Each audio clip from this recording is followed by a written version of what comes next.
Deckung oben halten. Beim Mixed Martial Arts Training in der Alliance Akademie in Baunatal geht es ziemlich zur Sache. Mittendrin Hendrik Lang. Nach 7 Jahren Kampfsportpause und einer OP am Bein ist er zurück auf der Matte. Ich weiß, dass ich nicht mehr werde wie ein 20- oder ein 30-Jähriger, keine Frage. Das ist ganz logisch, aber es macht halt Spaß. Das ist mein Ding, Kampfsport schon von jeher. Und von daher möchte ich es auch gerne weitermachen, solange wie es geht. Zwischen seinen jungen Mitstreitern fällt Hendrik mit 54 jedenfalls auf. Das sogenannte MMA-Training ist gut für die Cardio-Fitness, trainiert Kraft, Schnelligkeit und Reaktionsgeschwindigkeit. Und wie sieht es mit dem Muskelaufbau aus? Muskelaufbau kommt von ganz alleine, genau durch das Training, weil der ganze Körper wieder beansprucht wird beim Training. Durch das Schlagen und Treten und durch auch bestimmte Übungen, durch Drills, die wir viel üben, auch mit Körpergewicht sehr viel arbeiten, um in die Automatisierung zu gehen, wird der ganze Körper gekräftigt. Aber ist Kampfsport wirklich eine gute Idee für Menschen über 50?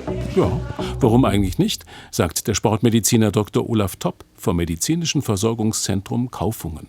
Beim Kampfsport sind sicherlich die koordinativen Fähigkeiten sehr gefragt. Und das ist etwas sehr Entscheidendes, auch Koordination zu fördern, gerade im Alter, wenn wir wissen, Muskelmasse nimmt ab, die Koordination wird nicht mehr so gut. Und da könnte man gut ansetzen, gerade beim Kampfsport solche Dinge zu machen und vor allen Dingen auch zur Kraftentfaltung noch beitragen. Wie wichtig eine gute Koordinationsfähigkeit ist, zeigt sich dann beim Jiu-Jitsu.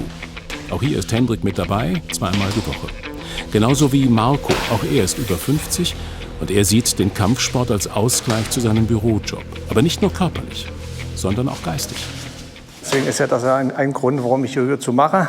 Aufgrund, dass ich mal die Stunde im Training wirklich vom Kopf her mal dabei bin und andere Sachen mal ausschalten kann. Also wenn du vom Training nach Hause kommst, bist du einfach vom Kopf her frei und du fühlst dich wie ein ganz anderer Mensch.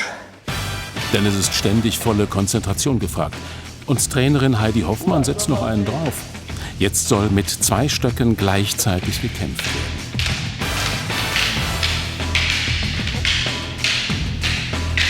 Genau, wir schulen jetzt gerade dabei insbesondere die Koordination.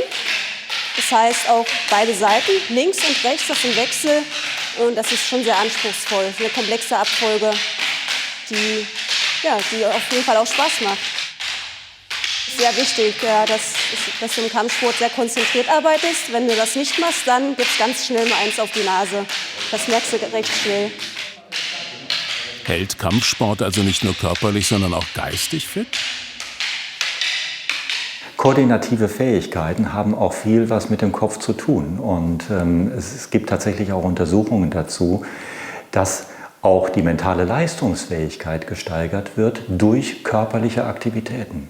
Man kann sicherlich nicht die Demenz dadurch verhindern, aber eine gewisse Frische für den Kopf ist da auf jeden Fall gegeben. Wie auch immer, beim Kampfsport geht's zur Sache. Gekuschelt wird hier nicht. Da sollte man gerade im Alter auf die Gesundheit achten. Ob 50 oder 70 vor Trainingsbeginn ist eine Rücksprache mit Ärztin oder Arzt auf jeden Fall empfehlenswert. Es gibt so ein paar Dinge, die abgeklopft werden müssen. Vorsicht bei schwerwiegender Osteoporose. Auch da kann man sicherlich nicht grundsätzlich sagen, grundsätzlich nicht bei Osteoporose, sondern es kommt auf den Schweregrad an. Dann gehören Herz-Kreislauf-Erkrankungen dazu, gerade schwerwiegende Herzerkrankungen oder Zustand nach Herzinfarkt oder dergleichen.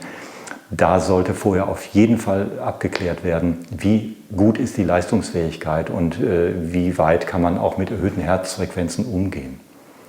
Oder Muskelerkrankungen, schwerwiegende Muskelerkrankungen, auch Stichwort Rheuma. Auch da ist der Sport gut und wichtig, aber auch da halte ich eine Rücksprache und Abklärung vorher für erforderlich.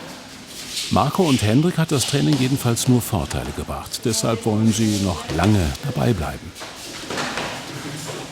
Solange wir die Knochen mitmachen, am besten so bis 80, würde ich sagen.